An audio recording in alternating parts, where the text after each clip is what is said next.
In the sealed chambers of forgotten archives, behind iron doors marked with dust and secrecy, lie files never meant to be read by ordinary eyes. They are pages inked in fear, stamped with insignias of vanished regimes, and marked, classified, by the hands of men who feared history more than death itself. These are not the stories told in classrooms, nor the triumphs celebrated in official documentaries. They are the fragments of a hidden war, buried beneath layers of deception, burned in fireplaces of embassies, and locked in vaults that no historian was supposed to open. Their words carry the weight of betrayal, of power shifting in the shadows, and of lives extinguished to maintain silence. When read aloud, they echo with the boots of soldiers on frozen soil, the whispers of spies in smoke-filled back rooms, and the grinding gears of war machines whose existence was denied. They are the missing chapters of the Second World War, the secret pacts, the suppressed invasions, the atrocities covered in veils of immunity, and the treasures entombed with their victims. Each story emerges from the void, like a ghost summoned by the rustling of yellowed paper, bringing with it the smell of cordite, the chill of interrogation cells, and the silence of mass graves unmarked on any map. Together they form a mosaic of truths too dangerous for victors or vanquished to confess, a forbidden ledger of World War II carved not in marble but in erased ink and unburied bones. Chapter 1. The Secret Pact of Operation Iron Wolf. The year was 1941, and Europe was already consumed by fire.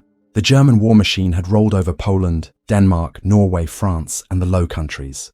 Stalin's Soviet Union had swallowed the Baltic states and eastern Poland under the cynical Molotov-Ribbentrop Pact.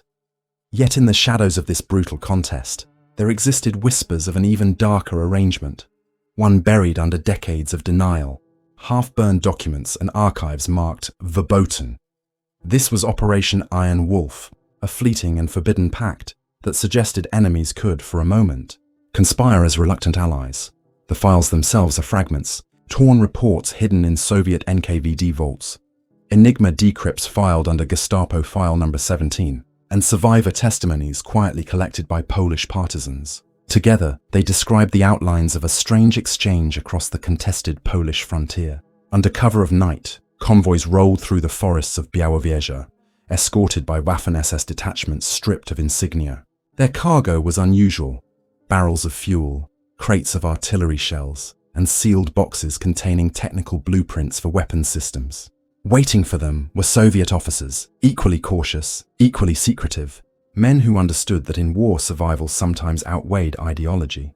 The WWII forest was an ancient place, thick with oak and pine, a natural fortress where partisans had long hidden from both invaders. Its narrow tracks provided ideal cover for nocturnal movements. Villagers reported the strange rumble of engines in the night and the muted glow of lanterns covered by tarpaulin.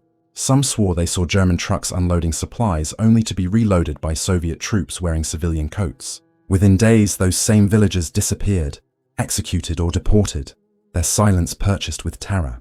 This was the price of secrecy.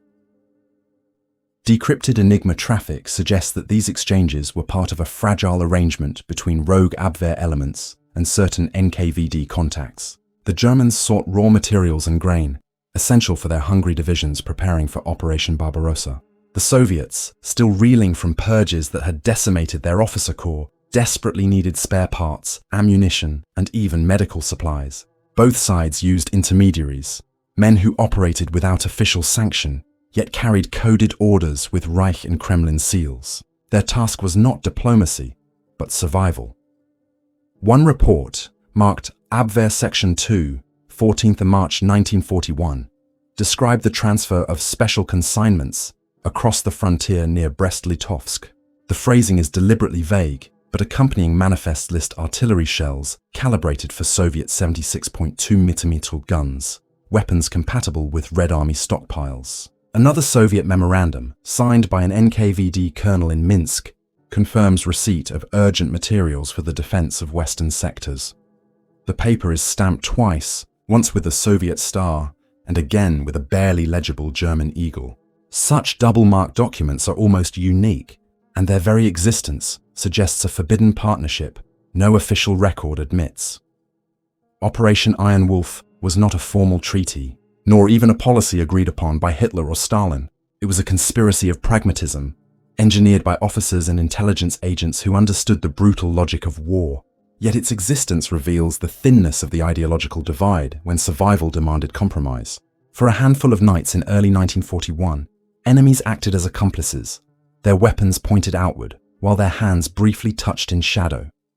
But paranoia is the natural currency of dictators. Stalin's informants soon brought him word of German duplicity. Reports from the Red Orchestra, a Soviet spy ring operating inside the Reich, suggested that Hitler's true plan was already in motion. A massive invasion of the Soviet Union, under the codename Operation Barbarossa.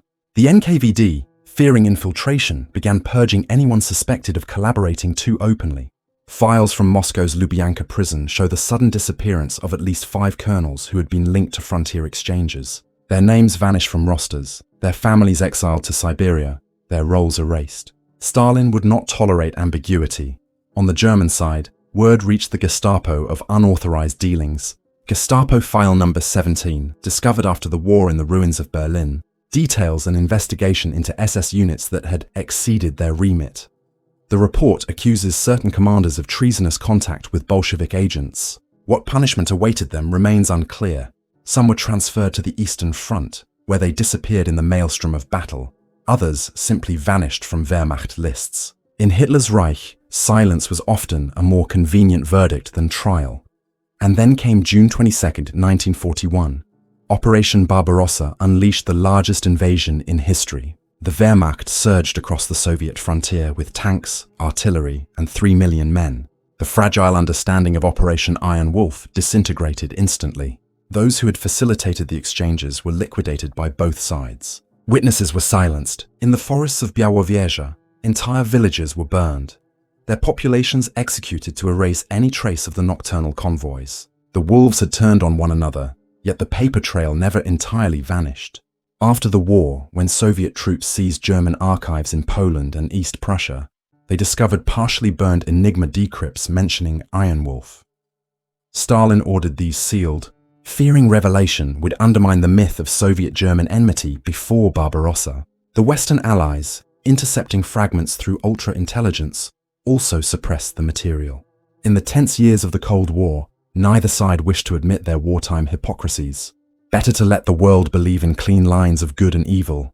But the truth lingered in testimonies. A Polish partisan, interrogated by the NKVD in 1946, described seeing German trucks and Russian trucks meeting under the trees.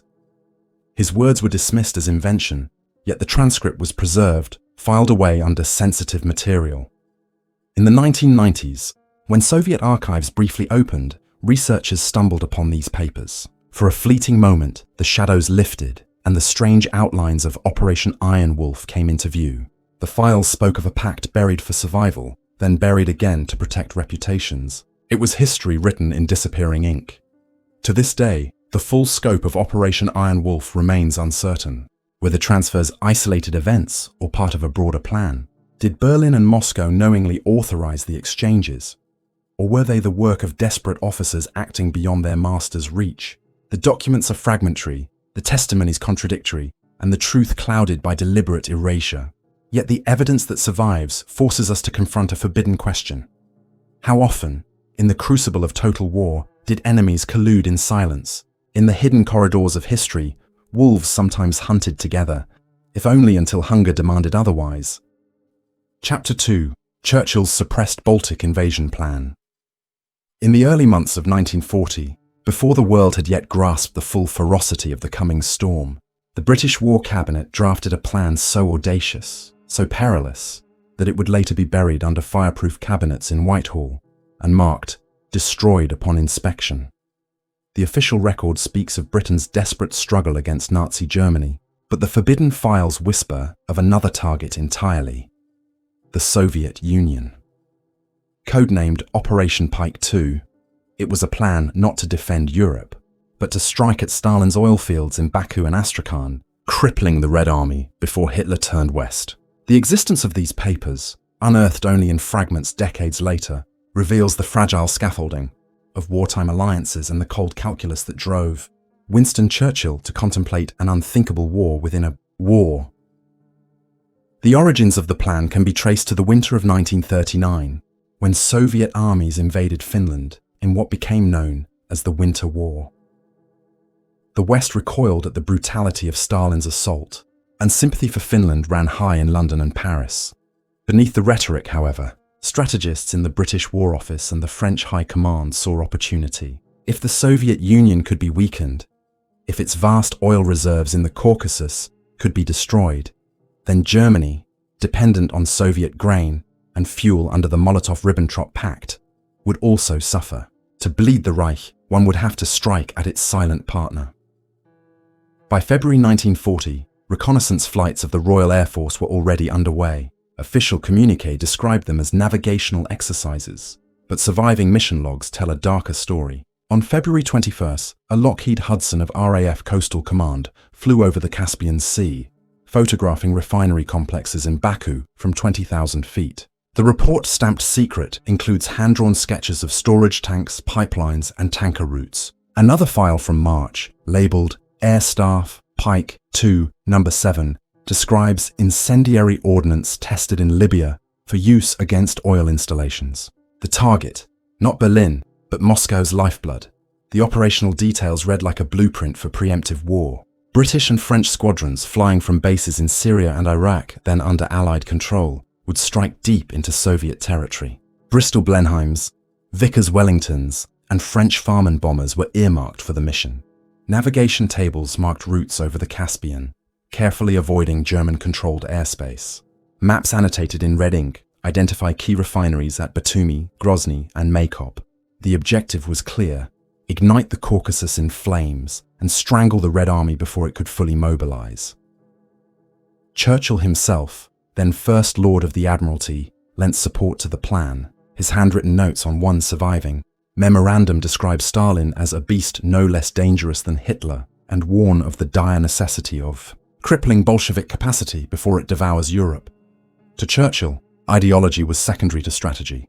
The Soviet Union was supplying Germany with vital oil and grain.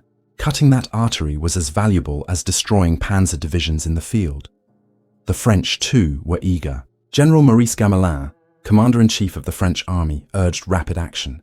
His files, seized by the Germans in 1940 and later found in Soviet custody, revealed detailed timetables for joint Anglo-French raids. One chilling annotation in Gamelin's own hand reads, "By breaking the Soviet heart, we bleed the German beast."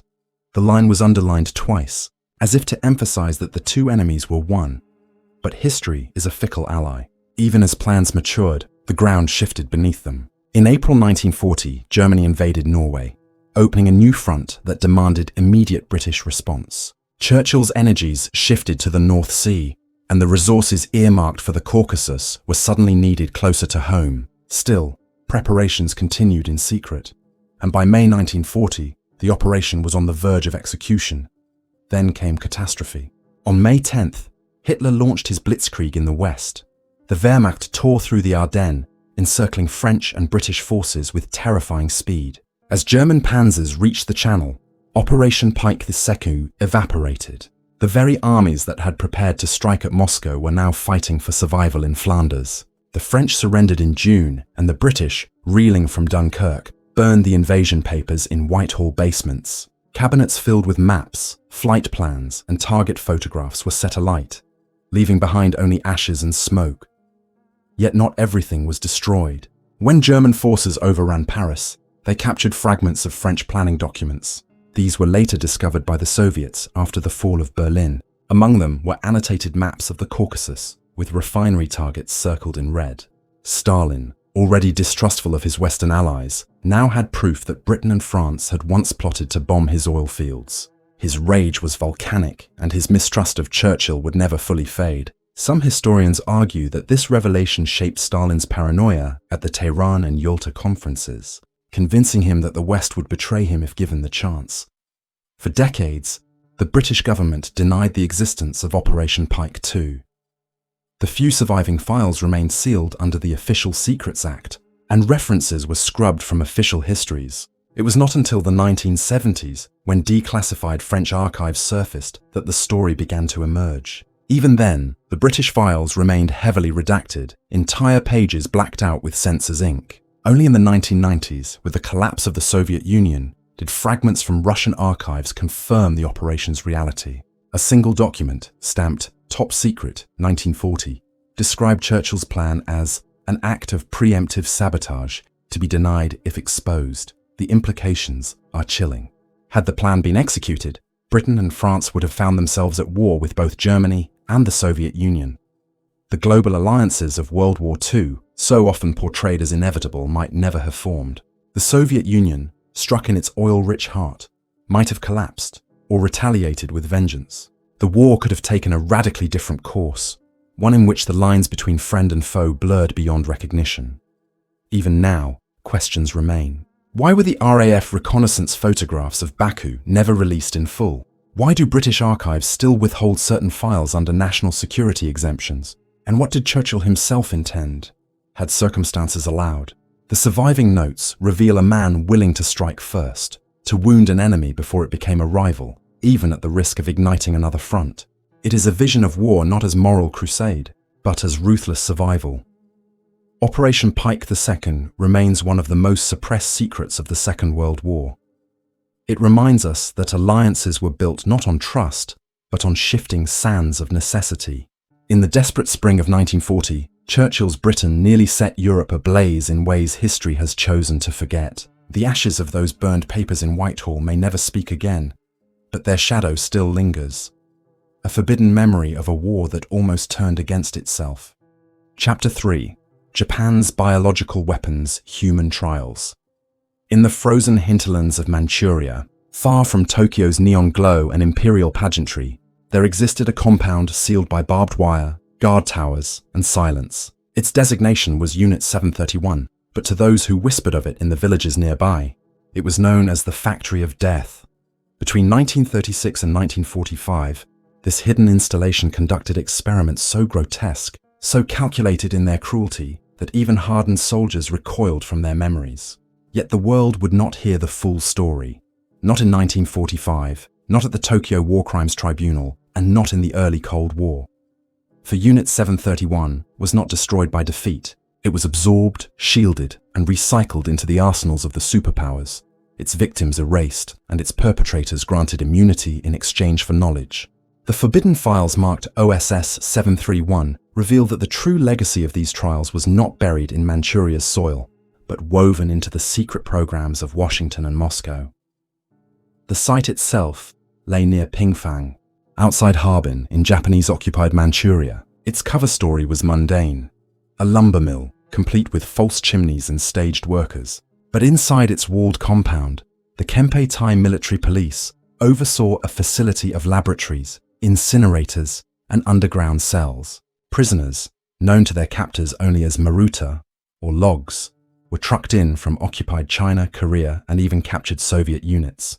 They included peasants, dissidents, women, children, and at times entire families. Once inside, they were stripped of identity, reduced to numbers, and handed over to physicians whose task was not healing, but dissection. Testimonies from former guards, later collected by Soviet interrogators in Khabarovsk in 1949, paint a picture of systematic horror.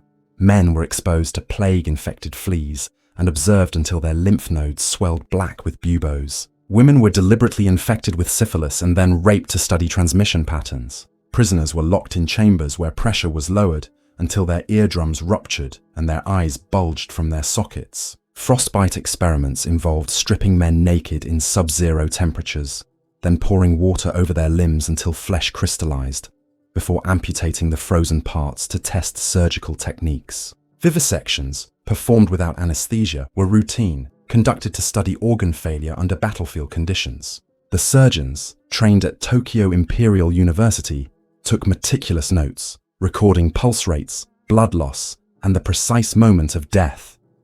The numbers are staggering. By conservative estimates, more than 3,000 prisoners were killed within the walls of Unit 731. Yet the real toll was far higher. Field tests extended the experiments into surrounding villages. Special porcelain bombs, designed to shatter into razor fragments, were filled with plague-infested fleas and dropped over Chinese towns. Outbreaks followed, leaving whole communities quarantined or erased.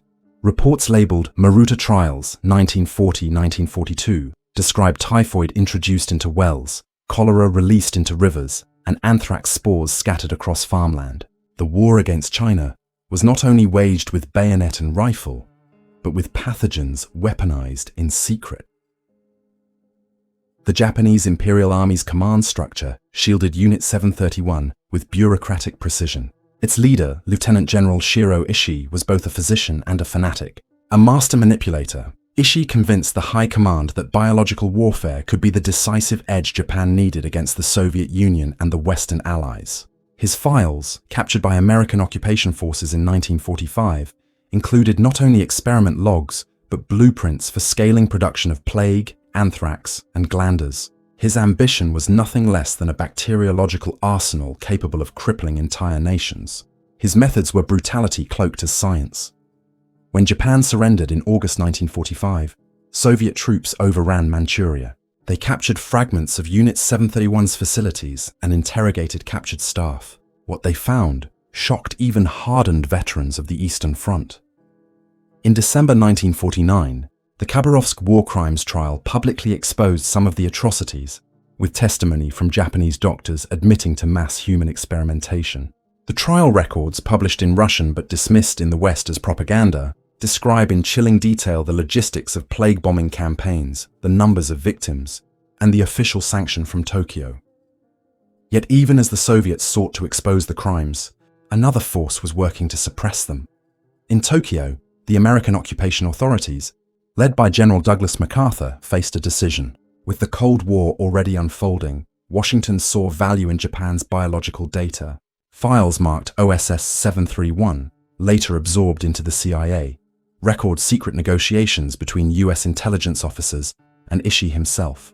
The deal was explicit: immunity from prosecution in exchange for the complete transfer of Unit 731's research. Ishii and his senior staff were never tried at Tokyo. Instead, they lived comfortably in post-war Japan, some even resuming medical careers, while their victims lay in unmarked graves. The United States justified the arrangement as a matter of national security. Biological warfare programs at Fort Detrick, Maryland, soon incorporated Unit 731's findings, using data from vivisections and plague trials as reference material. The betrayal did not stop there. The Soviets, too, quietly absorbed what they seized. Captured Japanese scientists were transported to secret laboratories, their expertise folded into Moscow's own biological weapons programs. Thus, the atrocities of Manchuria did not vanish. They metastasized into the strategic arsenals of two superpowers. The Cold War's silent laboratories owed as much to Japanese war crimes as they did to Western science.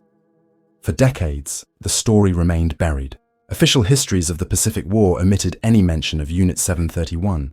American records were classified, Japanese textbooks whitewashed the occupation of China, and Soviet revelations were dismissed as exaggerations. Survivors in China who contracted plague or cholera were left untreated, their testimony ignored. Families searched for loved ones who had vanished into the compound, only to be told they had never existed. Silence was enforced not only by governments, but by the indifference of victors. It was only in the late 20th century, with partial declassification in the United States and the testimony of surviving staff, that fragments of the truth emerged. Journalists uncovered documents stamped confidential and interviews with doctors who admitted, in old age, their roles in vivisections. Chinese villagers recalled outbreaks that followed the drone of Japanese aircraft. Soviet archives yielded transcripts of the Khabarovsk trial, once dismissed, now recognized as authentic. Piece by piece, the forbidden history was reconstructed, though never fully acknowledged. The story of Unit 731 forces us to confront the moral compromises of war. Victors claimed justice at Nuremberg and Tokyo, but in Manchuria, justice was bartered for data. The victims, peasants, prisoners, children, became nameless entries in secret reports filed in Washington and Moscow. Their suffering lived on, not as memory, but as weapon. The documents marked OSS 731 remain heavily redacted, whole sections blacked out even today. What lies beneath the ink may never be revealed, but the fragments we possess are enough. They tell of human trials buried not to protect the guilty, but to empower the powerful. Even now, questions persist. How much of the Cold War's biological arsenal was built on the corpses of Unit 731's victims? How deeply were Ishii's findings embedded in Western laboratories? And why, decades later, do governments still withhold files that would confirm what survivors have long testified? The answers, locked away in classified vaults, remind us of a chilling truth. Sometimes history is not written by the victors, but by the men who escape the noose by offering knowledge too valuable to burn. Chapter 4. The Disappearance of Nazi Gold Train. In the final weeks of the Third Reich, when Berlin burned and Hitler raved in his bunker, another drama unfolded far to the south, in the mountains of Lower Silesia. Here, in the Aal Mountains near Wolbersich, a heavily armoured train vanished without a trace. Its codename, recorded in SS correspondence, was Sonderzug 77. Its contents, according to intercepted G2 reports, included Reichsbank gold, looted art, and secret SS archives so damning they could never be surrendered. Eyewitnesses swore the train entered the labyrinthine tunnels of Operation Reese, a vast underground complex dug by slave labour, and never emerged. What followed was silence. Battalions dispatched to find it returned empty-handed. Commanders disappeared in purges, and survivors whispered of tunnels wired with explosives, sealing both treasure and testimony beneath tons of rock. The files that mention Sonderzug 77 are fragmentary, marked top secret, and in some cases deliberately falsified. Yet their very existence suggests a crime of erasure. The deliberate entombment of evidence too dangerous for the post-war world. Operation Reese itself was a project of staggering ambition. Begun in 1943 under SS oversight, it sought to carve out a subterranean headquarters for Hitler and his inner circle. Using prisoners from Gross-Rosen concentration camp, the SS excavated miles of galleries, caverns, and rail lines beneath the Silesian mountains. By 1945, the project was incomplete, but sections were functional. Reinforced tunnels capable of sheltering trains, warehouses, and entire staffs. Documents captured by the Soviets describe blueprints for underground depots large enough to conceal locomotives, with sliding blast doors and ventilation systems disguised as farmhouses. It was into this subterranean labyrinth that Sonderzug 77 is said to have disappeared. American intelligence first caught wind of the train in April 1945. A decrypted Abwehr message, intercepted at Bletchley Park, mentioned convoy assets transferred to Reese sector, priority handling. The phrasing suggested more than ordinary transport. Meanwhile, Polish partisans reported unusual activity along the rail line south of Wolbersich. Convoys guarded by SS men in plain uniforms, wagons covered with camouflage netting, and civilian labourers forced to unload heavy crates into tunnel mouths. One partisan, later debriefed by OSS officers, recalled the echo of steel doors closing and the thunder of demolition charges. Within hours, the mountain shook with muffled detonations. After that night, no train was ever seen again. When Soviet forces advanced into Silesia in May 1945, they quickly seized the Reese tunnels. NKVD files declassified in the 1990s revealed the dispatch of 3 entire battalions to locate the rumoured treasure. The search was exhaustive. Engineers blasted open sealed passages. Geiger counters were deployed to detect hidden vaults, and prisoners were forced to dig through collapsed galleries. Yet according to Soviet reports, nothing of value was found. Only rubble, abandoned machinery, and the skeletal remains of slave labourers. One NKVD colonel wrote in frustration, "The Germans have buried their secrets more deeply than we imagined. The mountain itself has become their tomb." Weeks later, he was recalled to Moscow and executed for negligence. His men vanished into Gulag silence. Western intelligence, too, pursued the rumour. A US Army G2 memorandum dated July 1945 notes, "Persistent reports of Reichsbank assets concealed in Silesian tunnels." Attached was testimony from a captured SS officer who claimed to have overseen the loading of 24 wagons, each filled with bullion, paintings, and sealed crates marked with the insignia of the Ahnenerbe, the SS Research Division infamous for its occult and pseudoscientific collections. The officer insisted the train had been destroyed, buried under explosive charges to prevent capture. Yet the Americans doubted him, suspecting the Soviets had already seized the treasure and were covering their tracks. Thus the train became a pawn in the emerging Cold War, its fate obscured by propaganda on both sides. For the Polish people, the legend of the gold train became part of the landscape itself. Villagers near Wolbersich told of German engineers who ordered them to dig trenches near tunnel entrances, only to vanish once the work was complete. Survivors recalled hearing cries from inside sealed shafts. Whether prisoners or looters trapped underground, remains unknown. After the war, Polish intelligence, operating under codename File W42, collected these testimonies. Many witnesses were later imprisoned for spreading panic, their statements sealed in government archives. Yet the whispers never died. Even in the 1960s, rumors persisted of local miners who stumbled on bricked-up tunnels, only to be arrested within hours by security police. The art world has long speculated that Sonderzug 77 carried not only gold, but stolen masterpieces. The missing panels of the Amber Room, looted from Leningrad, are frequently linked to the train. So too are works from Krakow and Warsaw museums, seized during Nazi occupation. American OSS files contain sketches of crates bearing museum seals loaded onto wagons in Breslau in January 1945. Where those crates ended remains unanswered. Some argue they were shipped west and lost in Allied bombing. Others insist they rest in the mountain vaults of Rees, sealed with their keepers forever. Over the decades, treasure hunters and historians alike have tried to pierce the mystery. In the 1950s, Polish military engineers conducted surveys of the Rees complex only to classify their findings. In the 1970s, Soviet bloc geologists conducted seismic studies around Baltic, detecting anomalies consistent with sealed chambers, but their reports disappeared into classified archives.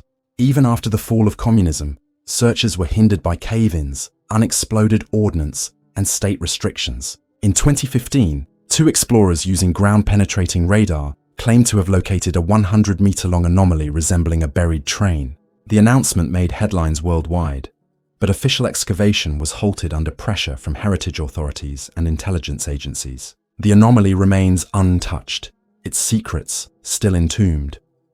What makes Sonderzug 77 more than a legend is the paper trail that refuses to vanish.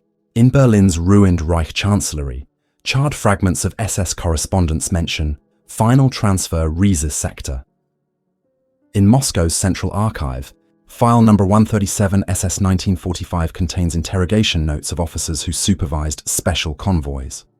In Washington, redacted OSS reports list high probability of concealed assets, Silesia.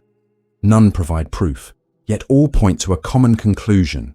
Something was hidden, deliberately and with great cost. Whether it was treasure, archives, or human lives entombed, the mountain holds its silence. The true horror may not lie in the gold or the art, but in the archives said to be on board. Gestapo records of mass deportations, SS lists of collaborators, secret treaties, and evidence of war crimes too damaging for the Allies themselves. These were the kinds of documents neither side could afford to see revealed. To bury them was to erase accountability. To entomb them was to ensure history would remain incomplete. In that sense, the disappearance of Sonderzug 77 was not merely theft, but a deliberate act of historical sabotage. The Owl Mountains stand silent today, their forests whispering with wind over hidden shafts and bricked-up galleries. Beneath them may rest gold enough to rebuild nations, art enough to fill museums, or documents enough to rewrite history. But no government dares to confirm, no excavation proceeds without obstruction. The gold train is more than a legend. It is a wound, sealed in stone, reminding us that in the closing days of the Reich, the war did not end. It was buried alive, with its secrets waiting for a world too afraid to uncover them. In every archive sealed with wax, in every file redacted into black silence, there lingers a story that was meant to remain untold.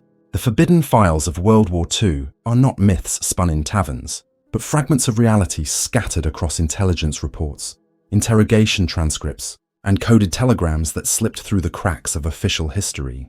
We have seen a fleeting pact in the forests of WWII, where enemies traded survival in shadows. We have uncovered a plan to bomb the Soviet Union before it became an ally.